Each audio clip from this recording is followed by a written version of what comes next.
നമസ്കാരം. രാജാക്കന്മാർ തമ്മിൽ എപ്പോഴും വഴക്കുണ്ടാകാറുണ്ട്. അതിൻ്റെ കാരണം അസൂയ തന്നെ. ഈ ഭൂമിയിൽ ഏറ്റവും വലിയ സങ്കടം വേറെ ആൾ നന്നാവുമെന്ന് കാണുന്നതാണ്.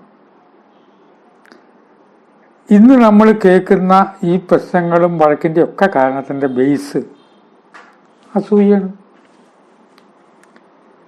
ഒരാൾ വേറൊരാളെ കുറ്റം പറയണ കേട്ടിട്ട് ആ കുറ്റമൊക്കെ പറഞ്ഞിട്ട് ചിരിക്കണ ആള് ഇന്ന കുറ്റമൊക്കെ പറഞ്ഞു ഒന്നും പറ്റൊക്കെ ആ ചിരിക്കണ ആള് എന്നോട് പറയാം ബ്രാക്കറ്റിൽ അസൂയ കൊണ്ട് പറയണാണ് കണ്ടോ. അപ്പൊ ഈ കേൾക്കുന്ന ആൾക്കറിയാം ഇത് അസൂയ കൊണ്ട് പറയുന്നതാണ്. ആ രാജാക്കന്മാർ പരസ്പരം നശിപ്പിക്കാനായിട്ട് ചെയ്ത പല വിദ്യകളും ഉണ്ട്. മന്ത്രവാദം, കൂടോത്രം, മഹാഭാരതത്തിൽ വരെ പരാമർശമുണ്ട്. നിഴൽക്കുത്ത്, ഇതൊക്കെ ഇതിൻ്റെ ഒരു ഭാഗമാണ്. ഒരു രാജ്യത്തെ നശിപ്പിക്കാൻ വേണ്ടി വേറൊരു രാജാവ് തന്ത്രം ആലോചിച്ചു. അപ്പോൾ പറഞ്ഞു കൊടുത്തു, എല്ലാവരും വെള്ളം കുടിക്കുന്ന ഒരു വാട്ടർ ടാങ്കിലാണ്. ആ രാജ്യത്ത് ആ വാട്ടർ ടാങ്കിൽ വിഷം കലർത്തുക. കുടിച്ചവർക്ക് മുഴുവൻ ഭ്രാന്താവും. അപ്പം രാജ്യം നശിക്കുമല്ലോ. എല്ലാവരും മാനസിക രോഗിയാണെങ്കിൽ ആയിക്കോട്ടെ എന്ന് പറഞ്ഞ് വാട്ടർ ടാങ്കിൽ ഇത് കലർത്തി. കുടിച്ചവർക്ക് മാനസിക രോഗം. കുടിച്ചവർക്ക് മാനസിക രോഗം വന്ന് രാജാവ് പറഞ്ഞപ്പോൾ രാജാവും മന്ത്രിയും ആ വെള്ളമെല്ലാം കുടിക്കണം. എന്തോ ഭാഗ്യത്തിന് കിണറ്റിൽ നിന്ന് മുക്കിയ മൺകുടത്തിൽ വെച്ചിട്ടുള്ള വെള്ളമൊക്കെയാണ് അത് കുടിക്കുന്നത്, ഔഷധങ്ങളൊക്കെ ചേർത്ത്. നാട്ടിലെല്ലാവർക്കും മാനസിക രോഗമാണെന്ന് പറഞ്ഞപ്പോൾ ഇവർ അന്വേഷണം തുടങ്ങി, രാജാവും മന്ത്രിയും കൂടി. അപ്പാണ് മനസ്സിലായത് ആ വെള്ളം കുടിച്ചുകൊണ്ടാണ്. ആ വെള്ളമൊക്കെ മാറ്റി നാട്ടിൽ ഇവർ രാജാവും മന്ത്രിയും ഒഴിച്ച് എല്ലാവരും മാനസിക രോഗികൾ. ഇവർ ചർച്ചയായി. ഇനിയിപ്പോൾ എന്താ ചെയ്യുക? ഈ രാജ്യത്തെ ലക്ഷക്കണക്കിൽ പേർക്ക് അസുഖം വന്നപ്പോൾ എന്താ ചെയ്യുക? ഈ രാജാവിന് ചേർന്ന രാജഗുരു പറഞ്ഞു കൊടുത്തു, ഒരു വിദ്യയുണ്ട്, വെള്ളം ബാക്കി കുറച്ച് എടുത്തു വെച്ചിട്ടുണ്ട് ഞാൻ, നിങ്ങൾ രണ്ടുപേരും കൂടി ആ വെള്ളം കുടിക്കുക, ആ വെള്ളം തന്നെ. അപ്പം നിങ്ങൾക്കും ഭ്രാന്താവും. അപ്പം പിന്നെ വേറെ ഉള്ളവരൊക്കെ നോർമലായി. സകലരൊന്നല്ലേ, ഇത് നിങ്ങൾ രണ്ടുപേരും മാനസിക രോഗമില്ലാതെ മാറി നിൽക്കുന്നതുകൊണ്ടാണ് പ്രശ്നം. ആ രാജാവും മന്ത്രിയും കൂടി അത് കുടിച്ചു, പ്രശ്നം കഴിഞ്ഞു. അപ്പോൾ ഒരു രാജ്യം മുഴുവൻ മാനസികമായിട്ട് അബ്നോർമലായിട്ടുള്ള ആളുകളെ വെച്ച് നമ്മളും അതിൻ്റെ ഒരു ഭാഗമായിട്ട് മുന്നോട്ട് പോകുന്ന പോലെ ഒരു സദസ്സിൽ ഞാൻ വിനയപൂർവ്വം ചോദിച്ചു, നിങ്ങളുടെ ബന്ധത്തിൽപ്പെട്ട കുടുംബത്തിൽ നോർമലായ എത്ര പേരുണ്ട്? വിശേഷിച്ച് കോംപ്ലക്സുകളൊന്നുമില്ലാതെ, ഒന്ന് പറഞ്ഞാൽ അതിൻ്റെ മീനിങ് വേറൊന്നാണെന്ന് ചിന്തിക്കാത്ത എത്ര പേരുണ്ട്? സദസ്സ് അങ്ങോട്ടും ഇങ്ങോട്ടൊക്കെ നോക്കുക. ഈ ചോദ്യം ചോദിക്കണം. ഞാൻ ചിന്തിച്ചു, ഒരു 50% നോർമലായ ആളാണ് നമ്മൾ മര്യാദക്കാരെന്ന് വിളിക്കണത്. 50% കിട്ടാനില്ല. കലഹമില്ലാതെ ഒരു കല്യാണം നടക്കില്ല. ഒരാളെ അഭിപ്രായമല്ല വേറൊരാൾക്ക്. പലവിധം കോംപ്ലക്സുകൾ മനസ്സിന്. ആലോചിക്കുമ്പോൾ നിങ്ങളുടെ പരിചയത്തിൽപ്പെട്ട സുഹൃത്തുക്കളെയൊക്കെ എടുക്കുക. ആ സുഹൃത്തുക്കളിൽ എത്ര പേര് നോർമലായ ആളുകളുണ്ട്? ഇന്ന് നമ്മൾ എല്ലാവർക്കും ഏതെങ്കിലും രീതിയിലുള്ള പ്രശ്നങ്ങൾ ഉണ്ടായതുകൊണ്ട് അതിനൊന്നും മാനസിക രോഗത്തിൻ്റെ പ്രശ്നത്തിൽ പെടുത്തിയിട്ടില്ല. ഒരു ഓഫീസ് ഉണ്ടെങ്കിൽ 10 ആൾ 10 സ്വഭാവമാണ്. മേലുദ്യോഗസ്ഥൻ്റെ സ്വഭാവം ഒന്ന്, കീഴുദ്യോഗസ്ഥ സ്വഭാവം ഒന്ന്. ഞാനിത് പരിശോധിച്ച് നോക്കിയിട്ടുണ്ട്. ഈ കൂട്ടത്തിൽ ഇങ്ങോട്ട് എടുക്കാൻ പറ്റുന്നവർ എത്ര പേരുണ്ട്? ഇല്ല. കലഹമില്ലാത്ത കുടുംബം എത്ര പേരുടെ ഉണ്ട്? ഇപ്പൊ എവിടെ എത്തിയെന്ന് അറിയോ? കലഹമില്ലാത്ത കുടുംബം ഉണ്ടാവുമോ? എന്ത് ചോദ്യങ്ങൾ ചോദിക്കണം? കുടുംബമാണെങ്കിൽ കലഹമൊക്കെ ഉണ്ടാവും. അതിനാണോ കുടുംബം? കുടുംബമാണെങ്കിൽ കലഹമൊക്കെ ഉണ്ടാവും എന്ന് പറയാനാണോ നിങ്ങൾക്കൊരു കുടുംബം? ഇപ്പൊ വേറെ നിവൃത്തിയില്ലാത്തതുകൊണ്ട് പറയല്ലേ. കലഹിക്കേണ്ട കാര്യമില്ല. കലഹിക്കാത്ത ഭാര്യാഭർത്താക്കന്മാരെ കിട്ടുമോ? ഭാര്യ ഒന്ന് പറഞ്ഞാൽ അപ്പ ഭർത്താവ് നെഗറ്റീവ് പറഞ്ഞു, ഭർത്താവ് പറഞ്ഞാൽ ഭാര്യ നെഗറ്റീവ് പറഞ്ഞു. ഈ രണ്ടു കൂട്ടരുടെയും സ്വഭാവം പരസ്പരം അറിയുമ്പോൾ ഇങ്ങനെ പറഞ്ഞാൽ ഇന്നതായിരിക്കും പ്രതികരണം എന്ന് അറിഞ്ഞിട്ട് പിന്നെ അത് പറയാൻ നിൽക്കണം. നമ്മുടെ ചുറ്റും ഓരോരുത്തരോട് ഓരോന്ന് പറഞ്ഞാൽ അവരെങ്ങനെയാ പ്രതികരിക്കുക നമുക്കറിയാലോ. അതറിഞ്ഞും വെച്ചുകൊണ്ട് അവരോട് വേണ്ടാത്ത വർത്തമാനം പറയണു.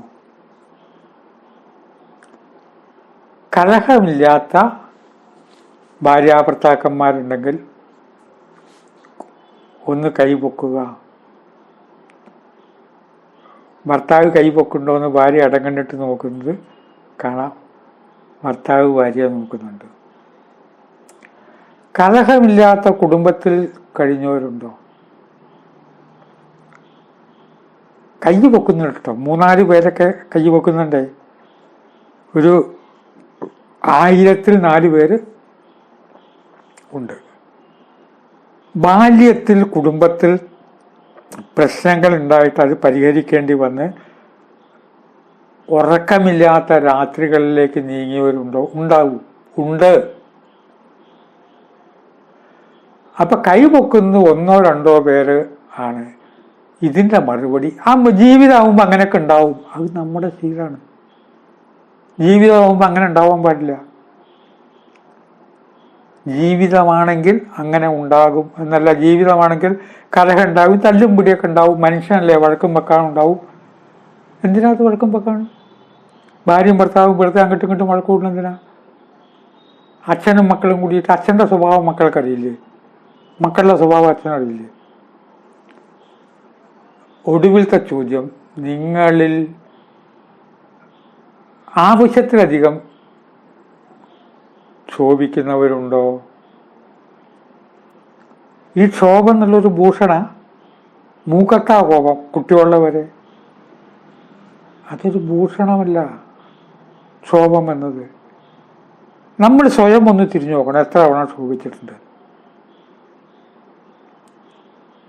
ഞാൻ തിരിഞ്ഞു നോക്കിയിട്ട് എൻ്റെ പ്രേക്ഷകരോട് സത്യം പറയണമല്ലോ എന്നുള്ളതുകൊണ്ടാണ് 2 തവണയും ക്ഷോഭിച്ചിട്ടുള്ളൂ. വേറൊരു 2 തവണ, ബാക്കിയൊക്കെ ക്ഷോഭത്തിൽ നിന്ന് ഞാൻ മോചിതനായി. അതിൽ 1 തവണത്തെ ക്ഷോഭം ഞാൻ പുറത്ത് കാണിച്ചില്ല. ഉള്ളിൽ കനത്ത ദേഷ്യം വന്നെങ്കിലും പുറത്ത് കാണിച്ചില്ല. അപ്പം അതുകൊണ്ട് അത് എങ്ങനെ വേണമെങ്കിലും എന്തെങ്കിലും അത് പരാജയമാണ്. രണ്ടാമത് മുൻപിൽ നിൽക്കുന്ന ആളെ ദേഷ്യം വന്നു. ദേഷ്യം വരേണ്ട സന്ദർഭമാണ്. ആ സന്ദർഭം എന്താണെന്ന് നിങ്ങൾ കേട്ടാൽ അവനോട് ദേഷ്യപ്പെടല്ല വേണ്ട, കർണക്കുറ്റിക്ക് 2 കൊടുക്കായിരുന്നില്ലേ എന്ന് ഇങ്ങോട്ട് പറയുന്ന കാര്യമാണ്. ദേഷ്യം വന്നപ്പോൾ 4 കാലുള്ളൊരു ജീവിയുടെ പേര് ഞാൻ വിളിച്ചു. ഇത്രയും ഉണ്ടായിട്ടുള്ളൂ. അത് ഒരു പരാജയമാണ്. ഇതൊക്കെ പറഞ്ഞാലും ദേഷ്യപ്പെടാതെ ജീവിക്കാൻ പറ്റുമോ? ഇപ്പം പലരും ചോദിക്കുകയാണ്. ഇതൊക്കെ ശരി, ഞാൻ സ്കൂളിൻ്റെ പ്രിൻസിപ്പാളാണ്, കോളേജിൻ്റെ. ദേഷ്യപ്പെടാതെ പറ്റുമോ? ഇന്നതാണ് എൻ്റെ ജോലി. അവിടെ വരണവരും, ഞാൻ ബസ് കണ്ടക്ടറാണ്, വരണവർ പലരും മോശമായിട്ട് പെരുമാറും. മദ്യപിച്ചിട്ട് കയറുന്നവരുണ്ട്. ദേഷ്യപ്പെടണ്ടേ? മറുപടി, ദേഷ്യം അഭിനയിക്കാം. ദേഷ്യം അഭിനയിക്കാം. നമ്മൾ ദേഷ്യത്തിൻ്റെ ഒരു ഭാഗമാവുകയും ചെയ്യരുത്. ദേഷ്യം അഭിനയിക്കാതെ കുട്ടികളെ വളർത്താൻ പറ്റുമോ? അവിടെ അച്ഛൻ്റെ സ്വഭാവം മാറട്ടോ. കണ്ണുറുത്തുണ്ട്. കുട്ടികളോട് വേണ്ടി വരില്ലേ? എൻ്റെ സ്വഭാവം ഇതൊന്നല്ല ഈ കാണണമെന്നല്ല, തെറ്റിക്കളിച്ച ഞാൻ മഹാമോശ എന്ന് പറയേണ്ടി വരില്ല. ആക്കെ പറയാക്ക എന്താവണം? അതിന് ഉത്തമ ഉദാഹരണം, ഒരു കോളേജിൽ ഉദ്ഘാടന പരിപാടിക്ക് പോയി. അപ്പോൾ ഒരു പെൺകുട്ടി എൻ്റെ അടുത്ത് വന്നിട്ട്, സാറേ ഞാൻ എന്തെങ്കിലുമൊക്കെ പറയുന്നത് ഞാൻ യൂണിയൻ്റെ ആളായതുകൊണ്ടാണ് കേട്ടോ. സ്റ്റേജിൽ തുടങ്ങിയിട്ടില്ല. എന്താ ഈ കുട്ടി ഇങ്ങനെ പറഞ്ഞതെന്ന് വിചാരിച്ചു. അത് കഴിഞ്ഞിട്ട് സ്വാഗതം പറയാൻ വന്ന ആ കുട്ടി പ്രിൻസിപ്പാളെ അങ്ങോട്ട് ചീത്ത വിളി തുടങ്ങി. ഒരു മാന്യ വ്യക്തിയാണ്. ഈ കുട്ടി വർത്താനം തുടങ്ങുമ്പോൾ ഈ പ്രിൻസിപ്പാൾ ആ കുട്ടിയുടെ കയ്യോട് തൊടാൻ പറ്റും. സുമി, അത് ഇവിടെ അല്ല പറയാ, സുമി എന്നാ പേരൊക്കെ ഓർമ്മയുണ്ട്. ഇവിടെ അല്ലാതെ പറയാം, ഇവിടെ അല്ലാതെ പറയാം. കുട്ടി അങ്ങോട്ട് പറഞ്ഞു. മുഴുവനെ കഴിഞ്ഞു, അവസാനത്തെ വരെ. അതുകൊണ്ട് ഞാൻ ഈ ചെയർമാൻ സ്ഥാനം റിസൈൻ ചെയ്തതായിട്ട് പ്രഖ്യാപിക്കുന്നു. പെൺകുട്ടികളുടെ കോളേജാണ്, എല്ലാവരും കൈയടിക്കും ചെയ്തു. എനിക്കൊന്നും മനസ്സിലായില്ല. ഈ ഉദ്ഘാടകന് ഇതൊന്നും അറിയേണ്ട കാര്യമല്ല. കോളേജ് പ്രിൻസിപ്പാൾ ഇന്നെ തട്ടി എണീക്കാ പോവുക.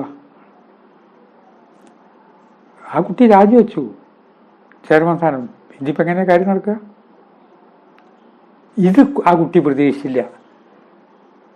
പരിപാടി അതേമാതിരി നടക്കുന്ന വിചാരിച്ച്. അങ്ങനെ ക്ഷുഭിതൻ എന്ന് പറഞ്ഞിട്ടുണ്ടെങ്കിൽ ദേഷ്യം വന്ന് ക്ഷുഭിതനായിട്ടുള്ള പ്രിൻസിപ്പാൾ, അതും അവിടേക്ക് മുഖ്യാതിഥിയായിട്ട് വിളിച്ച ആൾ അതിഥിയുടെ മുമ്പിൽ വെച്ച് ഇങ്ങനൊരു സംഭവം ഉണ്ടായിട്ട് ദേഷ്യത്തിൽ അദ്ദേഹം മുറിയിക്കാട് പോയി. ഞാൻ പറഞ്ഞു, എന്നോട് മുണ്ടണില്ല. ഞാൻ എതിർവശത്തെ കസേരയിരുന്നു. പിന്നെ ഒരു ചായ കുടിച്ച് ഇക്കീട് പോരാ, എനിക്കിപ്പോൾ ഉദ്ഘാടിച്ചാലും വേണ്ടില്ല, ഉദ്ഘാടനം നടന്നില്ലെങ്കിലും വേണ്ടില്ല. ഇപ്പോൾ ഇത് പറയുമ്പോൾ ആ കോളേജിൻ്റെ പേരൊക്കെ ഞാൻ മറന്നു. അപ്പോൾ 2 പേര് വന്നിട്ട്, സാർ ആ കുട്ടി പാവാട്ടോ.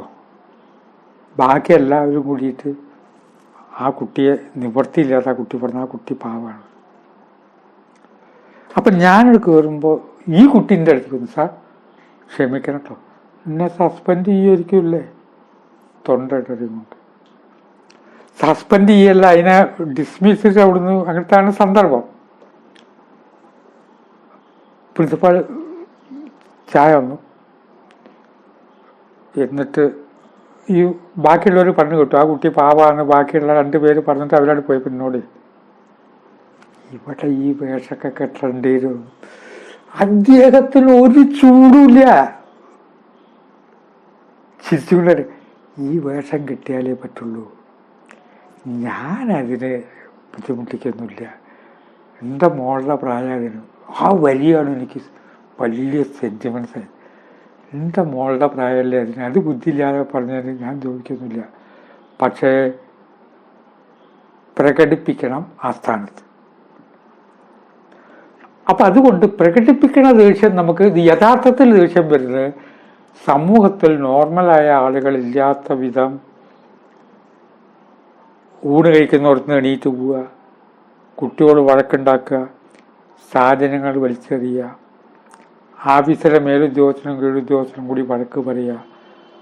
സമൂഹത്തിൽ നോർമലായ വ്യക്തികളില്ലാതെ വരുന്നത് കഷ്ടമാണ്. അത് ഈ അവസരത്തിൽ നമുക്കൊക്കെ അങ്ങനെയല്ലേ എന്ന് ചിന്തിക്കുന്നത് നല്ലതാണ്. ധന്യമേ ജീവിതത്തിൻ്റെ ശ്രോതാക്കൾക്ക് നന്ദി പറയുന്നു. നമസ്കാരം.